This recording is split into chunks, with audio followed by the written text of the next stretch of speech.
인사하겠습니다. 주님은 살아계십니다. 주님은 살아계십니다. 주님은 살아계십니다. 주님은 살아계십니다.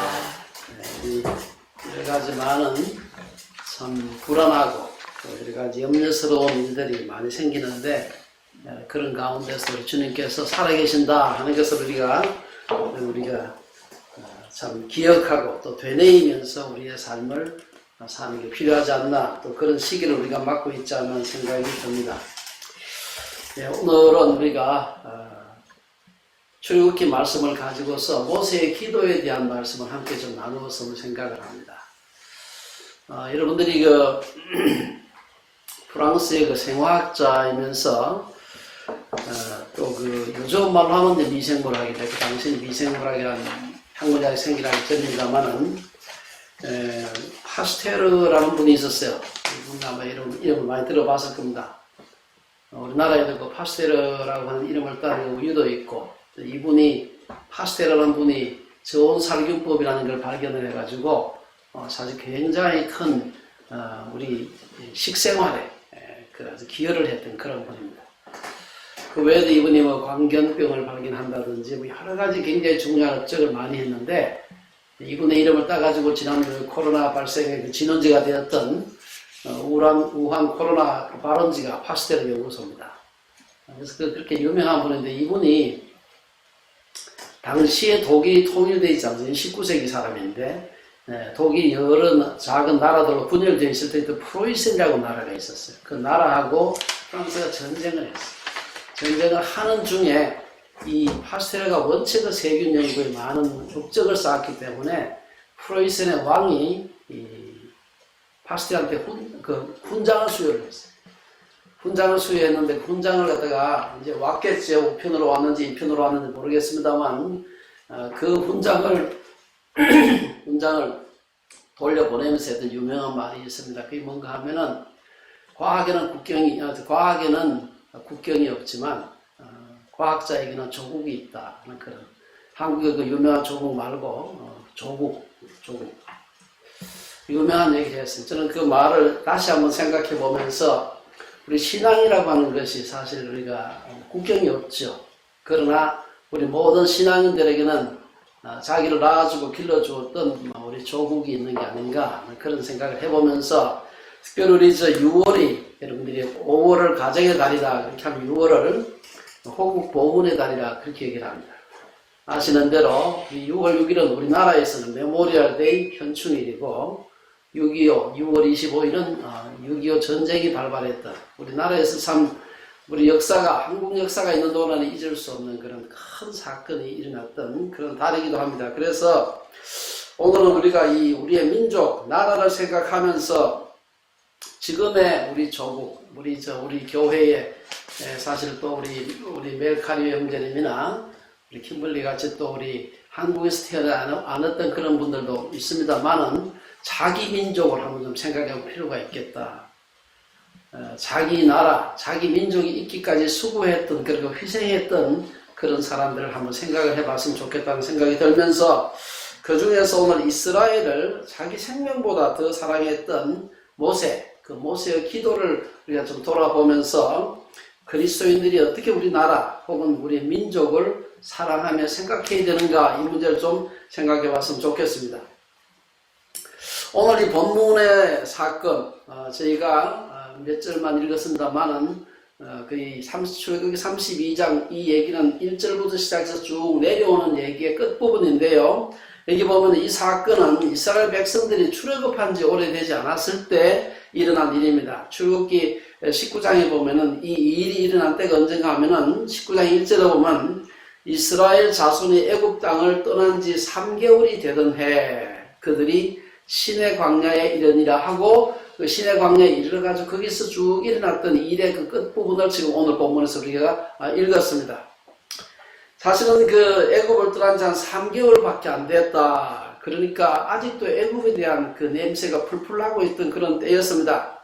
백성들은 아직도 출애굽하는 과정에서 얼마나 큰 트라우마가 있었는지 모릅니다. 여러 가지 재앙도 재앙이고, 또 그들이 모세를 따라서 이제 출애굽을 했는데 앞에는 홍해가 가로막고 있고 뒤에는 그 무지막지한 막강한 애굽의 그 말과 마병들이 막 달려오고 있었고 절체절명의 순간에 하나님께서 그들에게 구원의 길을 여시기는 했지만 그 순간 그들의 그 겪었던 소위 내적인 트라우마라고 하는 것은 어마어마했을 겁니다. 여러분들이 그 트라우마라고 하는 것이 어떤 데 영향을 미치는가? 저는 사실은 한 20몇 년 전에 큰 교통사고를 당한 적이 있습니다. 우리 가족이 타고 가다가 한 15m 정도는 언덕을 굴렀어요. 저 미끄럼에 미끄러져가지고 큰 육교 꼭대기에서 밑으로 굴렀는데, 사실 제가 운전을 좋아하는 사람입니다. 그런데 그 사고가 난 뒤 그 뒤로 제가 3개월 동안 차를 운전을 하지 못했어요. 차를 앉고 싶지도 않고 앉으면 무서워가지고 제가 운전을 좋아하는 사람인데도 운전을 할 수가 없더라고요. 트라우마라고 하는 것은 그런 아주 무서운, 특별히 마음에 충격이 되는 사건을 겪게 되면 사람이 정상적인 판단을 하기가 힘들어요. 이것은 지금 오늘 유대 민족들, 이스라엘 민족들이 애굽에서 마지막 그 출애굽하면서 겪었던 그 트라우마라고 하는 것은 엄청난 겁니다. 그런 속에서 오늘 이 사건이 일어난 것입니다. 모세는 하나님께서 우리에게 젖과 꿀이 흐르는 땅으로 인도하실 것이다 라고 해서 백성들을 인도해서 냈는데, 보니까 젖과 꿀이 흐르는 땅 눈에 보이지 않고, 그리고 여러 가지 모든 게 다 사막에 나오니까 어려운 겁니다. 마실 물도 그렇게 불편하고 모든 게 불편한 가운데서 제일 중요한 것은 그렇게 믿고 따라온 모세가 시내산에 하나님께 율법을 받는다고 하나님을 뵙는다고 올라갔는데 내려오질 않아요. 하루 이틀도 아니고 40일 가까이 됐는데도 내려오질 않는 것입니다. 도저히 불안해서 이 트라우마를 가진 사람은 그 마음에 뭔가 의지할 게 있어서 붙잡고 싶은데, 제일 붙잡고 눈에 보일 수 있는 게 바로 모세였는데 모세가 안 내려오니까 뭔가 붙잡을 게 필요해. 그래서 이들이 생각한 것이 바로 금송아지 상을 만들기로 한 것입니다. 그래서 오늘 32장 1절에 보면은 백성들은 모세의 형 아론에게 우리를 위하여 우리를 인도할 신을 만들라. 모세는 안 내려오죠. 하나님은 눈에 안 보이죠. 눈에 보이는 금송아지를 만들어서 이것이 우리를 인도하여는 여호와 하나님이다 라고 해보자는 거예요. 이 말을 들으니까 아론도 기가 솟게 됐습니다. 그리고 백성과 아론의 의기가 투합하니까 금방 사람들이 이 일을 막 진행하게 됩니다. 그래서 백성들은 금으로 만든 모든 장식품을 모았고, 아론은 이를 녹여서 송아지 상을 만들게 한 후에 32장 4절에 보면 이스라엘아, 이는 너희를 애굽 땅에서 인도하여 낸 너희의 신이로다 하고 사람들한테 선포를 하고, 사람들은 그 금송아지 신 앞에 앉아가지고 제사를 드리는 것입니다. 여기 보면은 6절에 보면 앉아서 먹고 마시며 일어나서 뛰놀았다. 뛰놀았다는 말은 제사를 빙자해서 먹고 마시고 노래하고 춤을 추고 여러 가지 음란한 행위를 했다는 그런 뜻입니다. 이에 대해서 하나님께서는 8절에 보면은, 상반절에 보면은 이제 밑에서는 그런 우상 숭배 행위가 이루어지고 있고 산 꼭대기에서 하나님은 모세를 만나고 있었습니다. 그래서 모세에게 하나님께서 말씀하시는데, 그들이 내가 그들에게 명령한 길을 속히 떠나 자기를 위하여 송아지를 부어 만들고 그것을 예비하며 그것에게 제물을 드리고 있다고 하나님께서 모세에게 말씀하시는 겁니다. 하나님은 이스라엘 백성들을 향해서 그들이 부패했다, 목이 뻣뻣해졌다 이렇게 하면서 내가 그들에게 진노하여 그들을 진멸하겠다.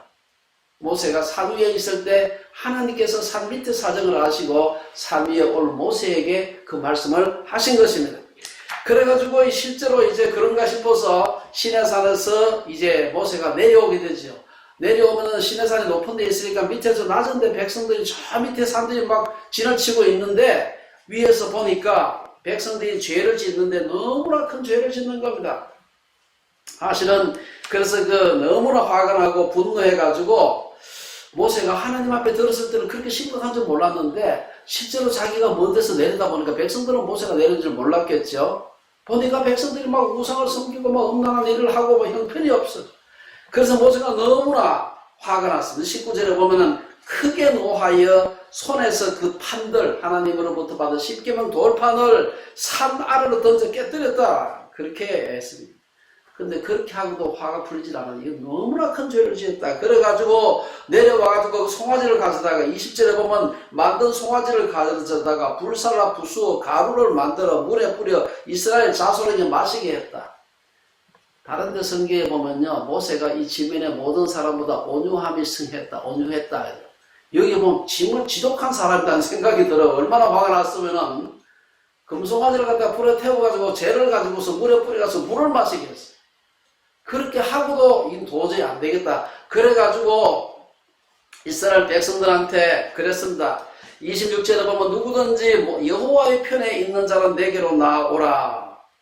그러니까 백성들이 막 우상을 섬기고 하는 게 이 죄인데, 이 죄를 짓는 것을 사실은 아는 사람 알았겠지만 그 중에 특별히 레위인들이 저렇게 하면 안 되는데 지금 하나님께서 정말로 거하신 일인데 하면서도 어떻게 할 수가 없었습니다. 전 백성들이 다 우상을 섬기니까. 모세가 누구든지 여호와의 편에 있는 자는 내게로 나오라 하니까 이때 나온 사람이 레위 자손들입니다. 레위 자손들이 나왔을 때 모세는 그들에게 칼을 차게 하고, 보면 너희는 각각 그리에 칼을 차고 진 이문에서 저문까지 왕래하며 각 사람이 그 형제를, 각 사람이 자기의 친구를, 각 사람이 자기의 이웃을 죽이라. 27절에 그런 얘기가 나옵니다. 그래서 이날에 백성 중에 3,000명가량이 죽임을 당했다. 도대체 우상 숭배가 뭐길래 그렇게 이 우상 갈아서 물 마신 것이 연찮아서 3,000명이나 당일날 죽었습니다. 그래도 이래서는 안 되겠다. 하나님이 진노가 풀리신 것 같지 않아요. 너무나 하나님께서 진노하신 것입니다. 그래서 오늘 우리가 이 내용을 보면은 이제 이 사건이라고 난 뒤에 모세가 하나님 앞에 그 사건 나고 난 뒤에 3,000명이나 죽고 난 뒤에도 하나님께 나아가서 백성을 위해서 중보기도하는 것이 오늘 본문의 내용입니다. 그래서 우리가 얼마나 그 죄가 컸길래, 우상 숭배하는 죄가 얼마나 컸길래 이래도 하나님의 진노가 풀리지 않으셨을까 생각해 볼 필요가 있습니다. 우리가 성경에 여러 가지 많은 죄들이 있습니다만은 특별히 그 중에서 우상 숭배는 특별한 죄입니다. 하나님이 모세에게 주신 10가지 그 10계명 중에서도 인간에게 해당하는 6가지 계명을 제외한 나머지 4계명이 사실은 다 우상 숭배하지 말라는 죄입니다. 어떤 사람들은 그래도 1, 2, 3 계명을 보니까 우상 숭배하지 말라는 죄가 분명한 것 같은데 4계명은 아시는 대로 그게 안식일에 대한 계명인데 그게 무슨 우상 숭배하는 죄일까? 사실은 이게 우상 숭배하고 직접적인 관련이 있습니다. 사실은 안식일을 하나님께서 왜 우리에게 안식일을 쉬라고 했습니까? 사람들은 안식일을 두지 않으면은 돈을 벌기 위해서 안식일도 휴일도 아침도 저녁도 없이 소위 전부 다 일벌레 일중독자가 돼가지고 돈을 섬기면서 살 것을 아셨어요. 그거는 그때나 지금이나 마찬가지입니다. 그래서 안식일에는 반드시 쉬라고 하신 것입니다. 안식일도 우상 숭배 때문에 주신 것이다. 그것만 가지고 한 건 아니겠지만 그러나 안식일의 정신 속에는 우상 숭배하지 말라는 그 정신도 들어있는 것입니다.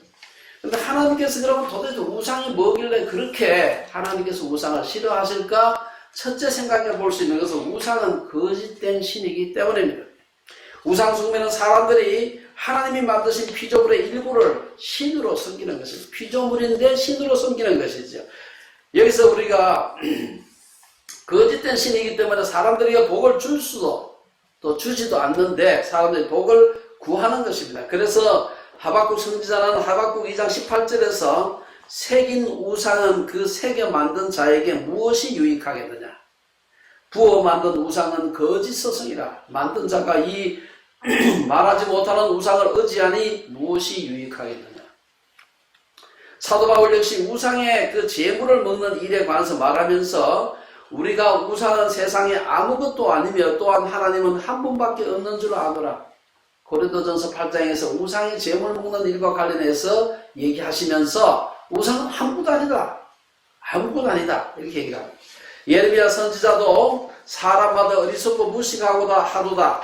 금장색마다 자기가 만든 신상으로 말미암아 수치를 당하나니 이는 그 부어 만든 우상은 거짓이요 그 속에 생기가 없음이라. 우상은 거짓이기 때문에 거짓된 신이기 때문에 섬기면 안 된다. 두 번째는 하나님은 질투하시는 분이기 때문입니다. 하나님은 그분에게 돌아가야 될 사랑, 영광을 다른 거짓 신과 나누는 것을 지극히 싫어하시는 분입니다. 그래서 신명기 4장에 보면은 모세는 내 하나님 여호와는 소멸하는 불이시오 질투하시는 하나님이시다. 그렇게 얘기합니다. 신명기 6장에도 보면 그는 너희 중에 계신 너희의 하나님 여호와는 질투하시는 하나님이신즉 너희의 하나님 여호와께서 내게 진노하사 너를 지면에서 멸절시킬까 두려워한다. 여호수아 24장에도 보면은 여호수아가 너희가 여호와를 능히 섬기지 못할 것은 그는 거룩하신 하나님이시요 질투하시는 하나님이시라 그랬습니다. 나홈 1장에도 보면 여호와는 질투하시고 보복하시는 하나님이다. 우리가 남녀가 사랑하기 때문에 모든 것을 서로 나눌 수 있지만 다른 사람을 사랑하는 것은 그 나눌 수가 없는 것입니다.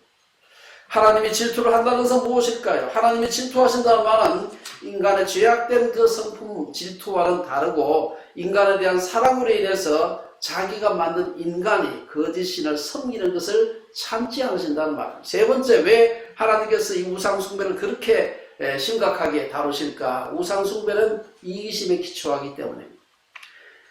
성경에서 우상을 말할 때 자주 붙는 말이 있습니다. 우상 숭배하는 그 앞에 꼭 보면 자기를 위하여 만들었다는 말이 나와요. 여러분 기억나시죠? 자기를 위해서 우상을 만들었다. 우상을 위해서 만든 것도 아니고 민족을 위해서 만든 것도 아니고 결례를 위해서 만든 것도 아니고 자기를 위해서 만들었다. 오늘 본문 31절에도 보면은 여호와께 모세가 나아가서 슬프도소이다. 이 백성이 자기들을 위하여 금신을 만들어 싸우니 자기들을 위해서 만들었어. 사람들은 우상은 다른 게 아니라 바로 자기를 위해서 만든 것이다. 레위기서 28장에도 보면은 너희는 자기를 위하여 우상을 만들지 말지니 신명기 5장에도 보면 너는 자기를 위하여 새긴 우상을 만들지 말라. 신명기 9장에도 보면 시내산에 올라온 모세에게 하나님은 말씀하시기를 네가 애굽에서 인도하여 있는 네 백성이 자기를 위하여 우상을 부어 만들었다. 그 외에도 성경에 보면은 여기저기 그 얘기가 많이 나오고 있습니다. 그래서 우상 숭배는 자기를 위한 우상 숭배 자체가 우상을 섬기는 게 아니라 자기를 섬기는 겁니다. 사실. 이러한 그 민족의 죄를 두고서 오늘 30절에서 32절에 보면 그 민족의 죄를 회개하는 모세의 모습이 기록되어 있습니다. 오늘 본문 앞쪽을 읽어보면 모세는 이미 이스라엘 백성들이 우상 숭배를 한다는 얘기를 시내산 위에서 내려오기 전에 하나님께 들어서 알고 있었어요. 보지를 못했지만 하지만 이때는 모세도 이스라엘의 죄가 얼마나 심각한지 그때는 충분히 인지하지 못했던 것 같아요. 그는 이스라엘을 진멸하고 모세의 후손으로 새로운 민족을 만드시겠다는 하나님의 말씀을 듣고 하나님의 말씀을 충분히 이해하지 못한 것 같아요. 그래서 그는 이스라엘을 진멸하지 말아달라고 기도하는 것입니다. 아직도 그 상황을 모르고 산에서 지금 하나님께 드린 말씀이에요. 왜냐?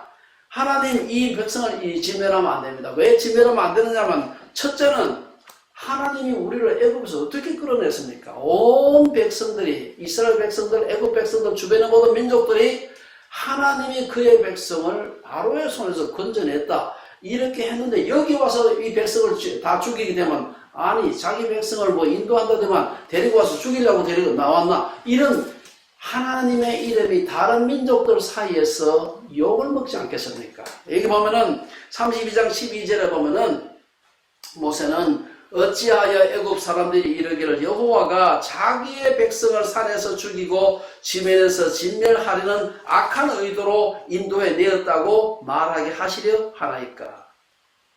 하나님의 이름이 조롱을 받을 걸 생각해서 하나님 이 백성 죽이지 마세요. 두 번째는 중요한데요. 하나님이 우리 조상들에게 우리 아브라함과 이삭과 야곱의 조상들에게 가나안 땅을 기업으로 주겠다고 약속하지 않았습니까? 지금 그 땅으로 가고 있는 중에 이 백성 다 죽이게 되면은 하나님 그 약속이 어떻게 되는 겁니까? 하고 얘기를 하는 겁니다. 32장 13절에 보면 주의 종 아브라함과 이삭과 이스라엘을 기억하소서. 주께서 그들을 위하여 주를 가리켜 맹세하여 이르시기를 내가 너희의 자손을 하늘의 별처럼 많게 하고 내가 허락한 이 온 땅을 너희의 자손에게 주어 영원한 기업이 되게 하리라고 하시지 않았습니까? 라는 것을 얘기를 하는 겁니다. 이 기도로 인해서 하나님은 뜻을 돌이키사 말씀하신 화를 그 백성에게 내리지 않았다. 사실은 이 기도가 아니었으면 모세가 시내산에서 내려오기도 전에 이스라엘 백성들은 진멸했을 겁니다. 하지만 그 기도를 하고 난 뒤에 오늘날 오늘 본 우리 30절부터 보게 되면은 그 기도를 하고 난 뒤에 이 시내산에서 내려와서 모세가 백성들의 우상숭배 장면을 보니까 생각보다 너무나 심각한 겁니다. 조금 전에 말씀드린 대로 시키면 돌판을 맞고 깨고 그 다음에 금송아지 상을 태워가지고 막 사람들 앞에 물에 타서 마시게 하고 3,000명을 죽이고, 그러고 난 뒤에도 안 되겠다는 생각이 들어서 하나님 앞에 드린 중보 기도가 오늘의 본문 말씀, 여기에 그 모세의 아주 훌륭한 점이 나타나는데요. 우리 교회 지도자뿐 아니라 모든 그리스도인들이 어떻게 우리 민족을 생각해야 되느냐 하는 아주 중요한 모세의 모습이 여기 나오고 있습니다. 모세는 자신의 죄가 아닌 민족의 죄를 자기의 죄인 것처럼 회개했다. 용서해달라고 구한 것입니다. 마치 학교에서 여러분들, 우리 아이들이 학교 다닐 때 애들이 학교에서 잘못하면 누가 가서 빕니까? 부모가 가서 비는 겁니다. 잘못했다고. 교회가 잘못했는데 부모가 가서 잘못했다고 벌도 받고 벌 받는다는 게 뭐 다른 게 아니라 사실 가서 반성 모습을 하는 것입니다. 모세의 기도는 우리가 어떻게 민족을 위해 기도해야 되는가 하는 것을 보여주는 것입니다. 백성들의 우상 숭배는 사실은 모세가 없는 동안에 일어난 일입니다. 그럼에도 불구하고 모세는 마치 자기가 회개할 자인 것처럼 회개한 것입니다. 30절에서 모세는 백성들에게 너희가 큰 죄를 범하였다 그렇게 하면서 하나님께 용서를 구하고요. 31절에 보면 하나님께서 나아가서 슬프도 소이다 이 백성이 자기들을 위하여 금신을 만들어 싸우니 큰 죄를 범하였나이다. 그리고 32절에서 보면 모세는 이제 그들의 죄를 사하시옵소서라고 용서를 구합니다. 마치 자녀의 잘못을 대하는 부모의 마음으로 하나님께 나아가서 용서해달라고 비는 것입니다. 저는 근래 한국교회가 지탄을 받는 일이 종종 있다는 것을 저도 여러 가지 그 신문을 통해서 혹은 소식을 통해 듣고 있습니다만은, 사실은 우리 교회 지도자들의 비리로부터 정치적인 이슈, 코로나 그 바이러스 감염 사건까지 우리가 교회에 여러 가지 잘못된 일들이 많습니다. 그러나 교회의 이 잘못에서 마치 나무 말하듯이 나는 하나도 잘못한 것이 없는 것처럼 마구 까발리며 욕하는 것은 저는 맞지 않다고 합니다. 그렇다고 해서 뭐 우리가 남이가 하면서 잘못을 숨기라는 말이 아닙니다. 우리는 자신이 비록 직접적으로 그 죄에 관여하지 않았더라도 내가 그 속에 속해 있는 내 민족의 한 부분이라는 사실을 인정하는 게 필요합니다. 모세와 같이 우리가 우리 민족과 더불어서 소위 we feeling, 나도 그 속에 포함되어 있었다 라는 생각을 가지고 있는 것이 필요합니다. 그러한 마음으로 회개하는 것입니다. 인간이 타락한 뒤에 생긴 여러 가지 그 나쁜 게 많습니다만, 타락한 인간에게 저는 제일 쉬운 일은 첫째, 남을 비난하는 겁니다. 나는 괜찮은데 저놈 때문에. 두 번째, 나는 잘못이 없다고 변명하는 겁니다. 이 너무 쉬워요. 가만히 있으면 그렇게 나오게 되어 있는 것입니다. 모세는 그 덫에 빠지지 않고 자기가 없는 동안에, 자기가 있었으면 그런 일이 안 일어났겠죠. 자기가 없는 동안에 일어난 일인데도 불구하고 내가 잘못한 것처럼 하나님 앞에 회개의 기도를 하고 용서를 구한 것을 볼 수가 있어요. 저는 이게 우리가 우리의 동족을 향한, 또 우리 교회가 우리 동족을 향해서 해야 될 아주 중요한 첫 번째 자세가 아닌가. 두 번째는 우리가 어떻게 이 동족을 생각해야 되느냐. 32절 33절에 오늘 보면은 자기에 대한 희생입니다. 사실은 모세의 진정한 위대함은 단지 그가 이스라엘 백성들을 출애굽시킨 것, 또 그 민족을 위해서 기도한 것, 이건 훌륭하고 참 위대한 일이죠.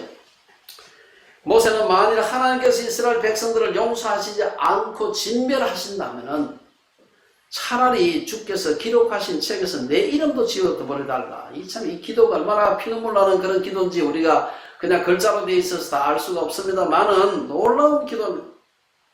백성을 생명처럼 사랑하는 그 지도자의 모습을 볼 수가 있습니다. 중보 기도에 이어서 자신을 온전히 희생하는 모습은 저는 구약에 등장하는 수많은 예수님의 상징들 중에서 가장 큰, 그야말로 겟세마네 동산에서 기도하던 예수님의 모습을 가장 직접적으로 우리가 하여금 떠올리게 하는 그 기도가 아닌가 하는 그런 생각을 해보았습니다.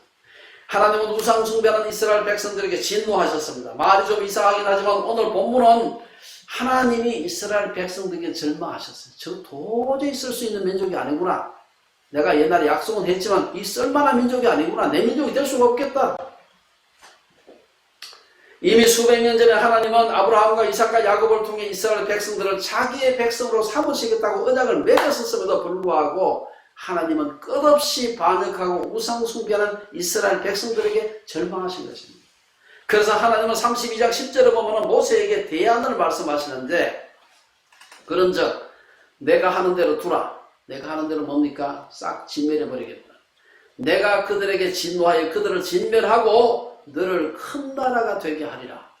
이 모세로 봤을 때는 이건 그야말로 엄청난 일입니다. 천지를 지으신 만군의 여호와가 하시는 말씀인데 누가 여기에 토를 달겠습니까? 하지만 모세는 자신의 후손들로 새로운 이스라엘, 새로운 큰 나라를 만드시겠다는 하나님의 말씀을 못 이기는 척 받아들이지 않았습니다. 못 이기는 받아들이지 않고 32절에서 모세는 하나님께서 하나님께 인류 역사상 가장 위대한 대답을 합니다. 예수님의 그 모습 말고 인간의 기도 중에 이런 기도가 또 있어서 그렇게 하는 생각을 하는 겁니다. 그 모세가 뭐라고 얘기합니까? 그러나 이제 그들의 죄를 사하시옵소서. 그렇지 아니하시오면 뭘 하건대 주께서 기록하신 책에서 내 이름을 지워버리라.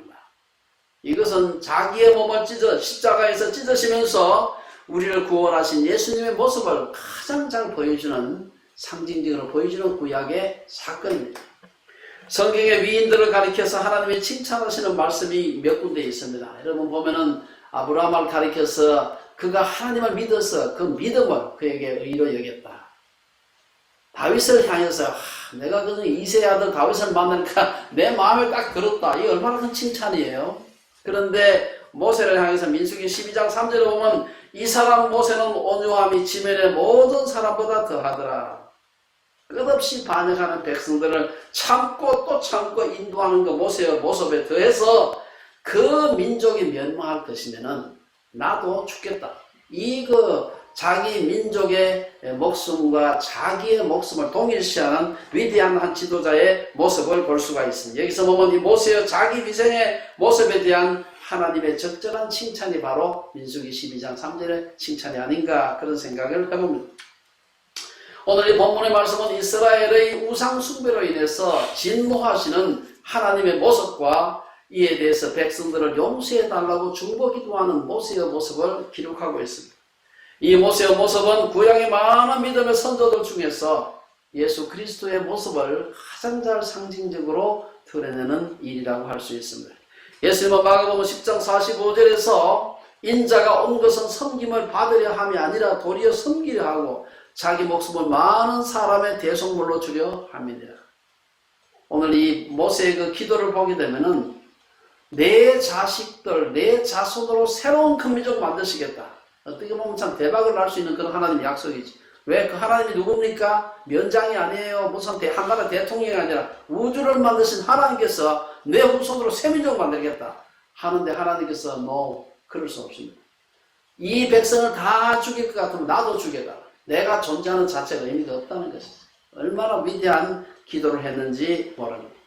예수님을 본받으려고 했던 사도 바울도 우리 중에 누구든지 자기를 위하여 사는 자가 없고 자기를 위하여 죽는 자도 없도다. 사실 모세뿐 아니라 그 예수 그리스도를 따랐던 많은 사람들이 그 비슷한 생각을 다 가지고 있는 걸 볼 수가 있습니다. 저는 호국 보훈의 달을 맞아서 우리가 바울처럼 모세처럼 또 예수님처럼 부모의 마음으로 민족을 위해서 기도하는 우리 주빌리 식구들이 되시기를 주의 이름으로 축원합니다. 기도하겠습니다.